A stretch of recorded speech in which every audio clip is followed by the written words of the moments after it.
From a standing start of zero, basically, 18 months ago, I'm at 57,000 followers on Instagram now, 16,000 followers on TikTok. I've closed over $200,000 of business, starting with, hey, I saw one of your videos on Instagram or whatever. The way that the LinkedIn platform trained you is you niche down. And on these platforms, it seems like the opposite. You want to kind of speak to as broad an audience as possible. And one of the things that I really like about working with you and your team is that if I have a question or I have a thought or I send you a note, I get a response in less than 24 hours. Welcome, Scott. Appreciate you having you here, brother. How are you doing today? I'm doing great. Amazing, man. So for the people that don't know you, can you just give a quick introduction about yourself and what you do? Sure. I run a sales consulting firm. Been doing it for 7+ years now. Primarily work with early stage startups kind of on that 0 to 25 million journey. Prior to that, I was a VP of sales a half dozen times. I run a couple other businesses, one called the Surf and Sales Summit. It's a sort of small sales conference I host in Costa Rica and Portugal every year. I run a podcast called What's Your Story out of Scottsdale, Arizona.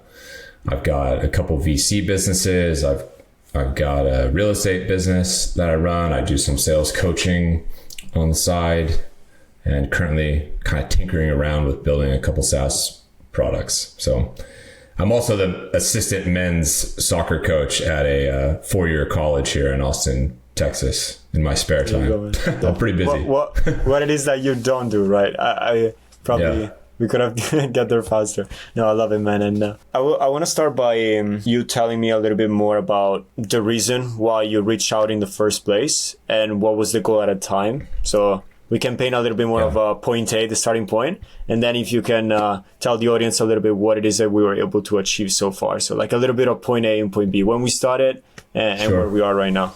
The kind of video content journey for me really starts like 1.5 years ago. That was kind of when the AI slop, as people call it, started to appear on LinkedIn. And I just started to feel like, man, even if you write something totally authentically, pretty soon people are going to question whether AI wrote that. And there's really no way to distinguish yourself through written content alone anymore. So I started thinking, man, I better start doing some video stuff. And I had historically never done video. I'd historically only been on the LinkedIn platform for business. And I don't really use social media that much. So I did not even have an Instagram account. I did not even have a TikTok account. Did not have a YouTube account, any of this stuff. So from a standing start of zero, basically 18 months ago, I think I'm at 57,000 followers on Instagram now, 16,000 followers on TikTok. LinkedIn, I'm at 133,000. YouTube, I'm at 2,000. Twitter, I'm at like 7,500. But it's really Instagram and TikTok that are the ones that I was most kind of keen to try to get a presence going on. And then those have driven, some good results on top of just follower count. I think I've closed at least 3 $60,000 consulting deals whose buyer journey started with seeing one of my videos. I know I've closed a couple $3,000 to $10,000 kind of coaching deals. So you could probably easily say I've closed over $200,000 of business that has directly come from the buyer journey, starting with, hey, I saw one of your videos on Instagram or whatever. So it's been a real net positive for me, for sure. Love it, brother. Love it. And, as you said, it's not just the video platforms, but our main focus was, cracking short form content, because as you said at the beginning of your journey, it's less and less about text content. Actually, most of our clients that are on LinkedIn right now are posting the videos that we do for IG and TikTok, and those end up doing way better than the classic, text kind of content before LinkedIn. So whenever we start working with someone, I always try to set the right expectations, right? It's like we can achieve amazing things together, but also you need to understand that Instagram especially, it's a compounding platform rather than linear, right? So I don't remember exactly at this point what like specific month and day we started working together, but it's probably something along the lines of 6 months ago, something like that. But then I would say only 3 months ago, when we started having an even more hands-on approach, like everything just started compounding like crazy. I don't know if you notice this compounding effect that I call on Instagram, where sometimes everything is like almost like too flat to the point where you're not really seeing results, and then all of a sudden one of the videos just pop off and everything follows. Yeah, I've definitely noticed that. Before I started working with you guys, it was sort of slow and steady, and I had maybe one video that went kind of semi-viral, maybe 2 videos that did about 1 million, views and whatnot. But that was really it, and that had driven almost all of the kind of network growth that I had on Instagram. But these platforms are not. I didn't grow up with this stuff. I'm not, super savvy with video strategy and, cutting things up. And I don't know how to do this stuff. I know how to talk. I know I'm got 25 years of experience building and scaling sales organizations from all around the world. Like, I got a lot of opinions. I got a lot of ideas, but I don't know how to put it together in the right way for these short form platforms. I'm not an actor, I didn't grow up in theater. I don't know how to do any of this kind of stuff. So I remember feeling like I need more help probably than other people. Some people can maybe they write their own, script and they chop it up on their own and off they go. And I'm like, I don't know how to do any of this stuff, So I wanted help with strategy. I wanted help with, maybe mimicking some formats that are working for other people right now and that are hot right now, but, spin my own take and my words around it and maybe improve the kind of quality and caliber of some of the videos that I'm producing. And so, we've had a couple videos that did over 2 million. One of them's almost 3 million. I've lost track of how many videos do, 100,000, 50,000. I mean, my worst quote videos are now doing 10 to 15,000, impressions, which on LinkedIn, where I have 3 times as many followers, now I'm getting 10 to 15,000 impressions on my best posts on LinkedIn. So it's like totally inverted, and all these like vanity metrics are cute, but I always come back to like, well, what is the outcome? What is the results? And I've been telling, anybody who will listen, like I get more leads every day from Instagram or TikTok now than I do from LinkedIn. And I never would have thought that was possible, but it is.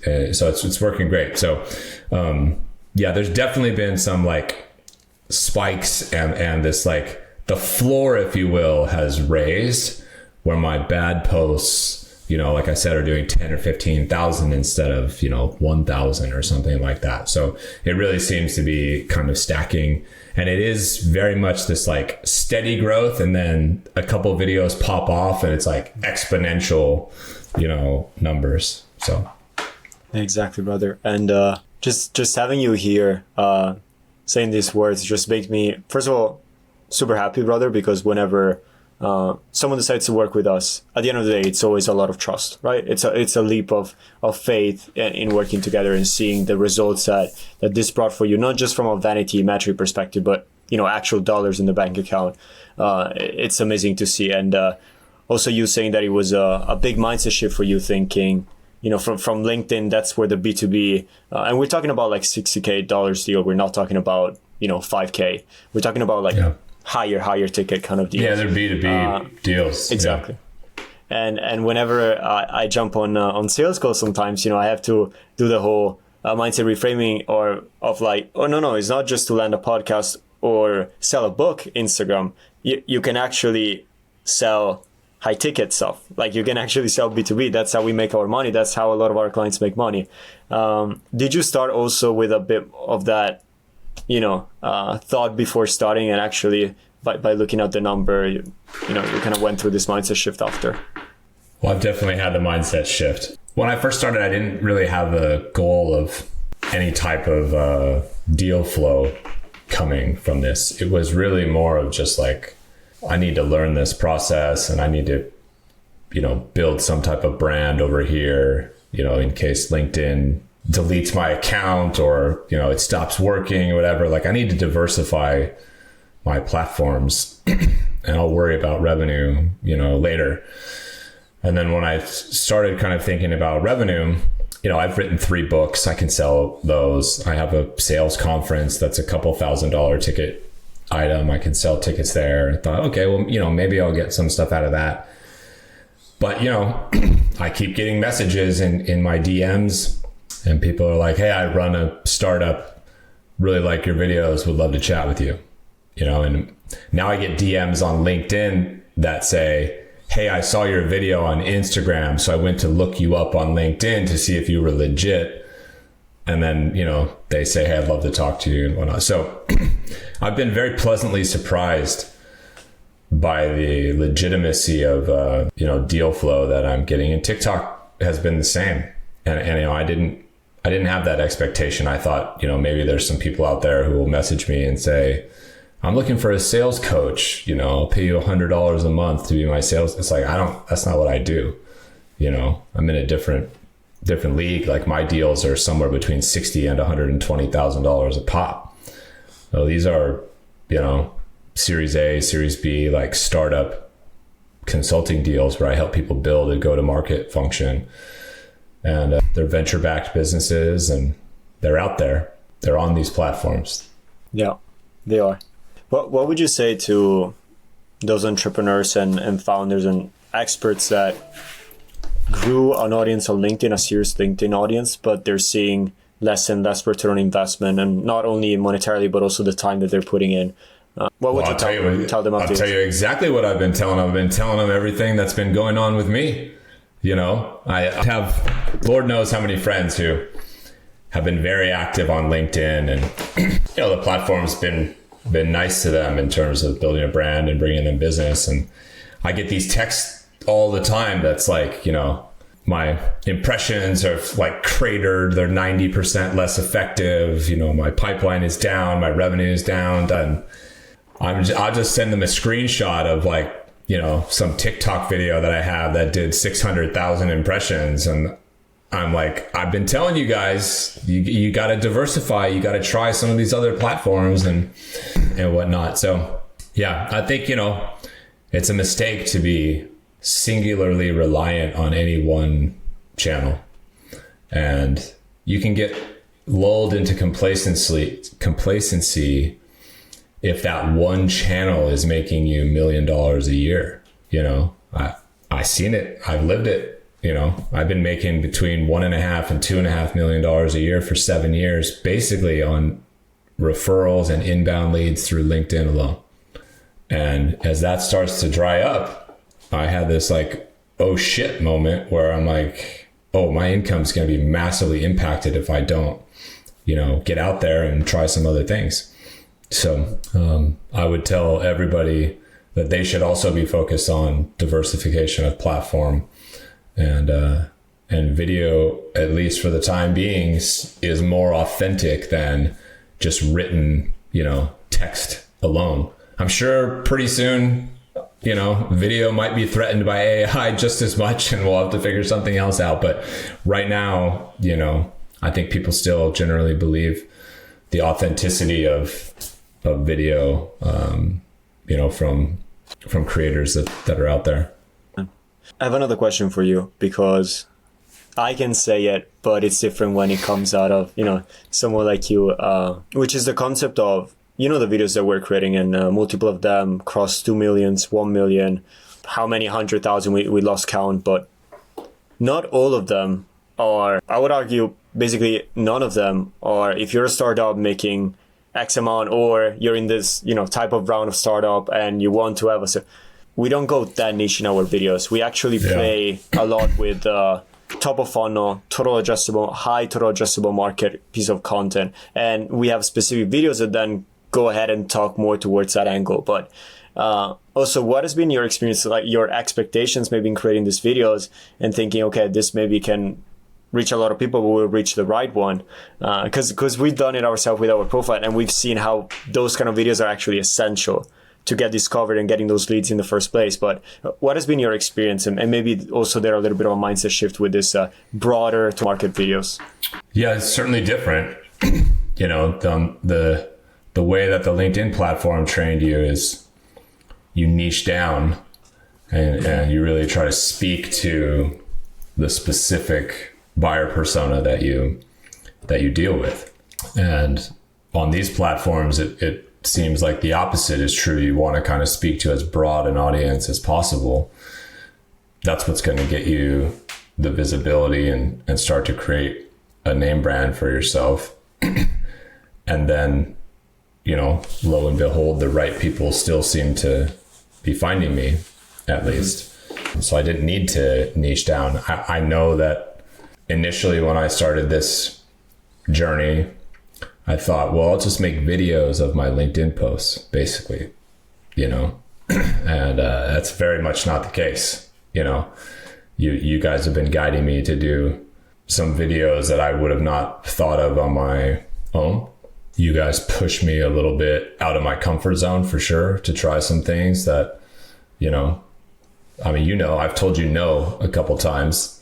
You did, you know, and I've been like, yeah, I don't know if I want to do that. And at least one or two times I said no. And then I came back around a month later and said, you know, screw it, let's try it, which is good. You know, I think there needs to be a healthy dynamic of like, push me outside of my comfort zone, respect my boundaries, you know, let me maybe come around to something on my own a little bit. So yeah, I think the net effect is I aim for a broader audience here, and it works in ways that don't work on, you know, the LinkedIn platform, which has been a surprise. But now I get it. I get it now. Yeah. And kudos to you, honestly, brother, because you have been able to push yourself out of your comfort zone when it was needed. And I think that's key whenever you want to conquer a new platform, right? I almost see it from a perspective of you want to learn a new language, but you don't want to push out of your comfort zone. Like the two things don't go together, right?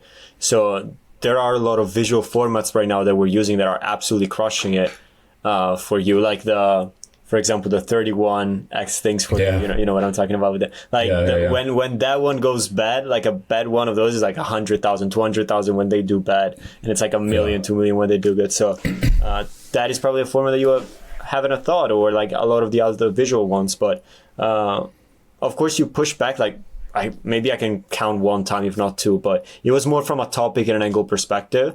But you never told me like, Brian, I don't want to do this visual formats, pointing here and here. You've been super open-minded, and the results have also come because of that. Yeah, format-wise, I don't think I push back. It's more of like subject matter potentially or something like that. You know, I mean, listen, I'm not the expert. You know, I'm 49 fucking years old. Like, what do I know about formats on Instagram, right? So I'm here to learn and get guidance from people like you and the team who this is your area of expertise. You know, I'd be a hypocrite if I push back on that. I mean, the work that I do, I expect people to pay attention to my expertise. This is, you know, my domain, right? Well, this is your domain. So I'm not pushing back on formats. Subject matter, I might push back on a little bit, you know. I've been doing things one way for a certain amount of time. You know, maybe I'm uncomfortable, you know, maybe I worry about my brand and, you know, do I really want to say that or what have you, right? You have the 31 things kind of series. That's a lot of just like psychology, you know, which is, you know, interesting and appealing for me. I have a psychology degree. It was what I studied in college. But those things pull people in, and I get messages all the time saying, man, that's like super real. I don't see many people talking about that kind of stuff. And then we've done a series on selling to different, you know, parts of the world. I can't even tell you how many positive responses I get from that. That's like, oh my gosh, nobody's teaching you like how to sell to different, nationalities. Or even we did one in the US was like, if you sell to a New Yorker is different than selling to somebody in North Dakota versus Oregon. Right. And I had a bunch of Europeans say, where can I get more of that? Nobody tells us that. They just think every American is the same. Right. Right. So, different formats and different subject matter, they get certain responses. Those responses might not be an immediate lead or deal for you, but they pull people in and attract to your brand. And then when the right video hits that is relevant for them, maybe then they reach out and it becomes, a lead. So, yeah. Last two questions for you. And I want you to be completely transparent with me on this, but would you say that overall the relationship we built, the performance that we achieved together, the results that we achieved together, was it exactly what you were expecting? Do you feel that we over-delivered on your expectations or maybe under? I don't know. I'm just asking you. No, I think it's about what I had hoped for. Mm-hmm. I don't think, I think it's gone a little faster than I would have expected some of the growth. But that's, what I was hoping would be possible. So I would say, if anything, it's been a little bit of overperformance versus underperformance. But, like anybody else that starts growing and starts doing well, I'm hungry for more. Yeah. I'm greedy for more. I want to go faster. When you have videos do a couple million, it's hard not to be like, how come everyone can't do that? This one video added 5,000 followers in, 48 hours. Why can't they all do that?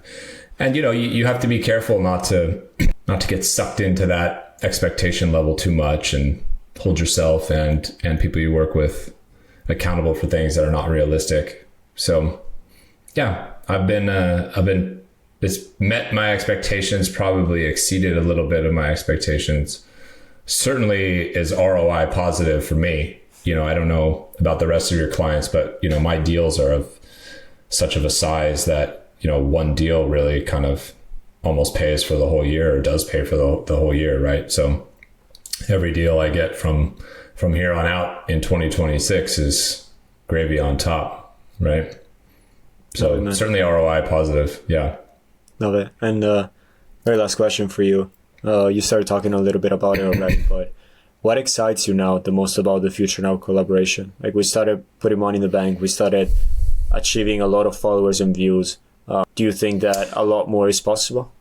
I think a lot more is possible because we really have only this week for the first time have we started doing anything that is, I don't know how to phrase it, sort of targeted towards something that I'm doing, something that I'm selling specifically. I haven't had any kinds of calls to action, basically. Right. So, I think instituting some of that stuff, I'm curious how that will work and how that could help. I'm always focused on, is this bringing me pipeline and is this bringing me deal flow? And the next big milestone for me that I'm going to be curious to see is, when will my Instagram account pass my LinkedIn account in terms of my number of followers? That'll be a huge moment for me, something that I would not have thought was possible. And we're 57,000 versus 133,000 now. So, getting close to halfway there, at least. Yeah, about 40% of the way there, maybe. So my prediction is give us a couple of months and we're gonna be there. Yeah, we'll take a. I'm tracking it, so we'll take a look by the end of the year and see where we're at. There you go, man. There you go. Anything else that you wanna say for the audience watching? If not, what I wanted to ask you asked. No, I think the only other thing that I would add for anybody listening or paying attention to this is, one of the things that I really value in all of my business relationships is communication and over communication and speed of communication. And one of the things that I really like about working with you, and your team, is that if I have a question or I, have a thought, or I send you a note, I get a response in less than 24 hours. And that, is something that I try to do myself. So I really value that when I'm, in some kind of partnership like this. So, I think there's probably vendors out there that don't have this level of communication. And so if you're somebody like me who's looking to partner with folks and you value that speed of communication, Brian and the team definitely deliver on that part. Appreciate everything you said. Super excited for our month moving forward. I think we're definitely going to do one of these other ones, maybe when we surpass the LinkedIn and a lot of other cool stuff, happen. But thank you for your time, brother. Super excited for the future. And thanks again. You're welcome.